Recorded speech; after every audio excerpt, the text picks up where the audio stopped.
It would be the second case of the rare disease in the U.S. this year. Dozens have been confirmed around the world. On his way to Tokyo, President Biden was asked if he's concerned that this could become a larger issue. It is something that everybody should be concerned about. We're working on it hard to figure out what we do and what vaccine, if any, may be available for it. But it is a concern in the sense that if it were to spread, it's consequential. Dr. William Schaffner joins me now. He is a professor of infectious diseases at Vanderbilt University Medical Center. Dr. Schaffner, good to have you back on the show. So for viewers who think that this sounds eerily familiar to the early days of the COVID-19 pandemic, what do you say? I would say, with respect to the president, I wouldn't say everyone should be concerned about this. Interested for sure. And that's because monkeypox does not spread the way COVID does. It spreads slowly. It requires really close and rather prolonged personal contact in order to spread. We talk about a chain of transmission. I have it. I have close personal contact with someone else. They get it. They, in turn, give it to one or two other people. So public health around the world, in Europe, Canada, and here in the United States, are contacting everyone who's had close contact with a case, putting them under surveillance. And I think, although there'll be a few more cases discovered, I think public health will be able to contain this epidemic rather quickly within the next week or so. That's my anticipation. That's an important fact check for us.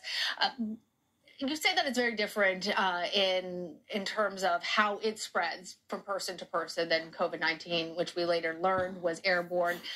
What should somebody do who's potentially exposed to monkeypox? Should they quarantine? Any guidance on that? Well, at the moment, there's no guidance that you should quarantine yourself, but you should certainly remain alert. Should you develop a fever, feeling badly, swollen lymph glands, immediately call your healthcare provider. Of course, tell them that you think you were exposed so that they can, at that point, isolate you, because then you're just starting to become infectious to others.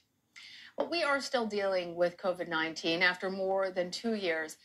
How does the ongoing pandemic impact our ability to respond to other outbreaks, whether it's monkeypox or something else? Well, fortunately, we have a resourceful public health network out there. Monkeypox was discovered very quickly, not only here in the United States, but in Canada and in Europe. These patients were identified. We communicated with the medical personnel, all the doctors in those countries, so we're on the lookout for more cases. Public health continues to have the capacity to respond promptly and appropriately.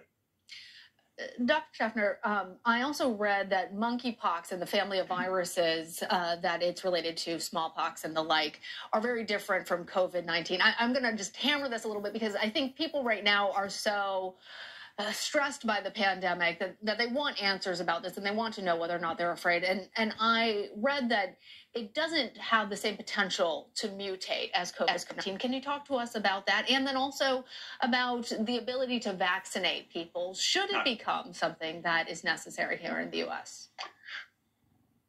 Well, just because they're both viruses does not mean that they behave the same way.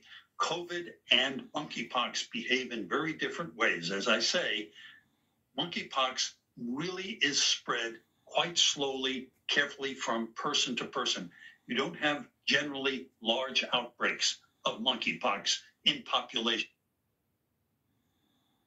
And give the old smallpox vaccine that we used to use, well, it provides some measure of protection against monkeypox, but we're not contemplating a large-scale vaccination campaign at the moment. That would require a whole lot of planning.